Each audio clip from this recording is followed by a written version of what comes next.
Every time you throw away a piece of plastic, it can be felt here in paradise. This is Midway Island in the Pacific Ocean, one of the most remote places on the planet, but one of the hardest hit by pollution. Tomorrow I'm going to go to Midway to visit the vast marine area that we just created. President Barack Obama has recently declared the National Wildlife Area, including Midway, the largest protected area in the US, the second largest on the planet. But it's too late for parts of it. Your coffee cup, water bottle, toothbrush, they may all float miles to end up on these shores, inside these birds, the blubber of these seals, in the sand, and invisibly in the waves these dolphins call home.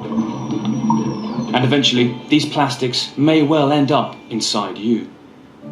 CNN gained rare access to the island to see the toll of plastic you throw away every day and what that might mean for your body.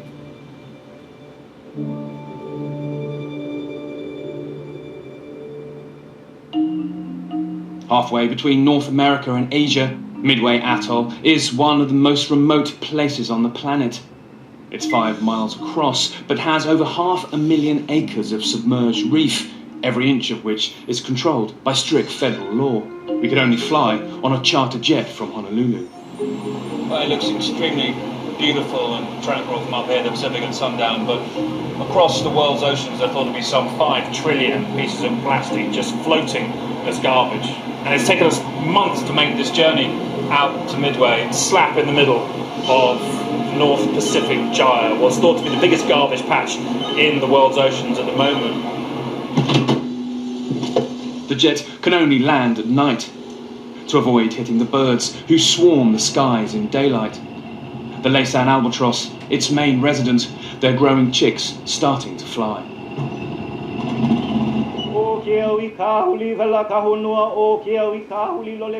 Yet something very unnatural is happening here. Well, dawn lets you see just how unbelievably beautiful this place is. So pristine here, you almost don't want to touch it or disturb it. This is a rock that came out of the ocean 25 million years ago, but the tide has left a line of trash all along the beach here, pretty much as far as your eye can see. And it's amazing in the kind of detail too of the things you find. Like a plastic mannequin's head. If it rained in a city far away from here for a few minutes, maybe somebody bought themselves a plastic umbrella for a quarter of an hour. Just remember, none of this was used or brought here. It floated here for thousands of miles over months. We're 1,300 miles from the nearest city. Everything that you see on top of the sand is a real recent introduction. Matt Brown, with the US Fish and Wildlife Service, lived here for years and is our guide. What is that? Who knows? Tea, something's warmed up in the sun. I wouldn't open it. No, I'm not going to open it. Don't worry, it's fine. It's all right. I'm definitely not going to drink it. And it is astonishing how they never stop cleaning up here. This just the last few years' worth, stacked on the runway, waiting for a ship to take it away. That umbrella, bottle or shoe all start off here in a city, let's say in Asia, where most of the plastic in the ocean originates from. You use it for a minute or two, but it joins the waterways, takes decades to break down, maybe longer. Much of it joins the Great Pacific Garbage Patch and spins endlessly, caught in the ocean currents of the North Pacific Gyre.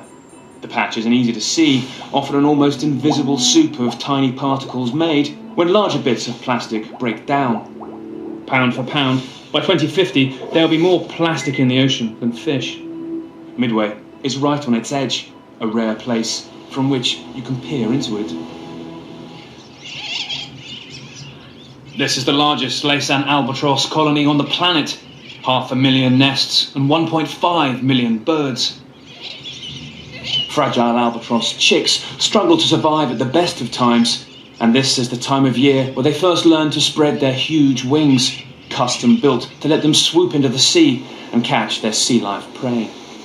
But more and more, what they catch is just as likely to have a brand name on it as fins. They mistake the billions of plastic bits floating in it to be fish. They feed that to their young. The chicks' stomachs fill up with it. In fact, some die here as we film. Their bodies join a mulch of plastic debris that's just washed ashore. At this time of year, the smell on the island is gruesome, death and decay hanging in the air. Some of this is natural selection that's always happened, the weak dying off.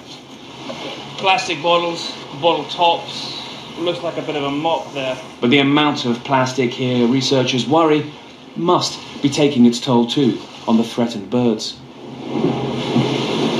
To fully see the impact, we head to Midway's second island, Eastern Island. It's still home to the old US airstrips used to attack the Japanese in World War II. But it's also now a new front line in the struggle to learn what plastic is doing to the food we eat. Here we see how plastic has gotten into a species. How long ago did that die? Not very long ago. Matt cuts open a bird, dead for only a matter of days. So as you open it up, you can see That's incredible. all that plastic that's inside this bird. The same colours that distinguish this brand make it appeal to birds as food too. It's the colour of squid. Nobody lives on this island anymore. Nobody's lived on this island for decades. This is all that has come in the stomach of birds. Adult birds bring it back. They feed it to their chicks. And as the chicks pass away, carcass lays here, the bones disappear, the feathers disappear, but what will stay are all these pieces of plastic that just litter the grounds here. Pull up a handful here. It is amazing actually, because it's just endless. I mean, everywhere. Every year, Albatross adults bring 5 tons of plastic back to Midway, along with the food they're trying to feed their chicks. They're eating many of the same things that we eat. They're feasting on fish. When we see an animal that relies on a wide swath of the ocean for survival, struggling to deal with plastic ingestion, it should be a warning sign to us. These are, the canary in the coal mine, as it were, for the Pacific Ocean.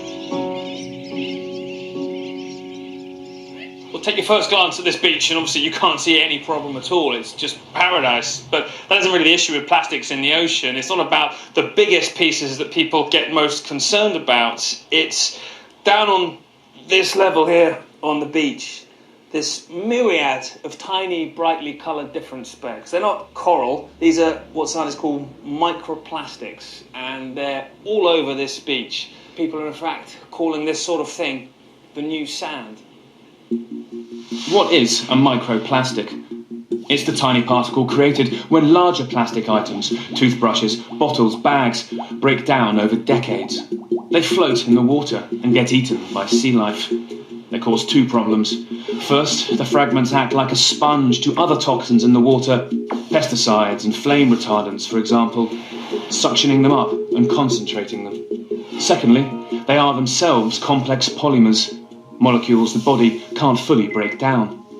When they get really tiny, into a billionth of a metre as a nanoplastic, scientists have shown they can cross tissue membranes into fish cells. They say that is harmful to fish, their reproduction, immunity, survival skills. What we don't know is what happens when humans eat the fish or sea life. Is it harmful to us? It's already an urgent question. A leading US government scientist told CNN plastic is definitely in our food chain and drinking water. This isn't something maybe happening to our children. It's already here. 3 billion people rely on the ocean for their food. Do you still eat sushi yourself? Not as often as I used to. Back at our boat, we attract some unexpected attention. We're not supposed to be that close unless seals actually come to us, but it's just amazing to be so close to a completely endangered species like that. These are the mammals people are looking at most closely to see what plastic ingestion could be doing to them, because we know they eat fish and that the fish eat plankton and the plankton can absorb lots of plastic. But in their blubber, researchers have found traces, that's amazing, have found traces of plastic at relatively high levels. Hawaiian monk seals can be seen as a sentinel for exposure to plastics and other persistent organic pollutants for humans. In a few individual animals, we've seen very high levels, particularly in adult males, a couple measured at Midway, and so they might be more susceptible to problems from disease exposure they might have lower reproductive rates from exposure to these chemicals. It is very troubling. With every step of the food chain, the concentration that can be measured in the tissues of animals becomes not just cumulative, but magnified. It makes me feel their hot breath coming out of their nose into your face. Just a little bit of seal snot went into it. Midway's always been vital to somebody. A home for birds to breed, a source of life to Hawaiians. And for the US and Japan, a place so strategic they fought a decisive battle for it in World War II. Wherever you step, you're still reminded here of sacrifices made that turned the war in America's favour, of a naval battle where luck and courage combined to defeat Japan so unexpectedly, historians still marvel at it today.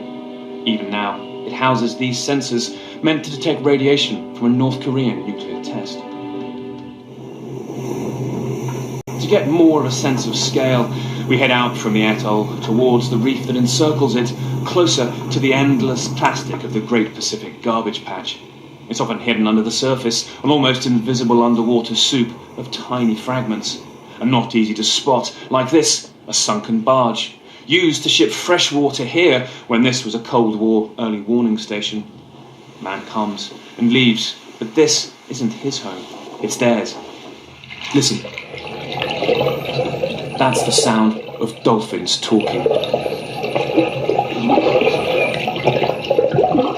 Well, far more intelligent animal in the sea than us now, and they just seem to be following us wherever we go, staggering, completely unafraid, possibly not used to seeing boats that often, but in an ocean which, as we've been seeing, is being changed really permanently by man's behaviour. Something just so staggeringly beautiful. The contrast could not be more stark. The message in these bottles that have floated thousands of miles to get here is clear. The trash from your quick, convenient gulp can end up anywhere on Earth and last forever. Yeah, it smells of very, very weak, sugary something. We swim out towards the reef where garbage can be trapped. Sometimes debris reminds you of sacrifice, like this, probably an unexploded World War II bomb. And sometimes of carelessness, snagged on the coral. We drag this fishing net, which will slowly break down into fibres that fish eat, out of the water. But further out, we spot a major problem. A white speck we have to swim to reach. Caught in a small inlet of the reef, a huge piece of styrofoam packing, slowly turning to soup. San Francisco has just banned styrofoam. Maybe more cities would, if they saw and knew this. It's a magnet for toxins and chemicals in the water. The more it degrades, the more poisonous it becomes. A floating island of chemicals, bottle tops, a scar on the surface. So much of the damage in these waters is hidden, but what is not is terrifying. To native Hawaiians, this is the crucible of life. They call it Papahanau Makuakea, where Father Sky meets Mother Earth. The spot just past the horizon we come from when we're born, and back to which we go to die. Yet, despite being as far from civilization as you can get, civilization has imposed itself here, everywhere. This is the cost of our convenience world, of the tiny, disposable choices we make to throw something away, often several times an hour.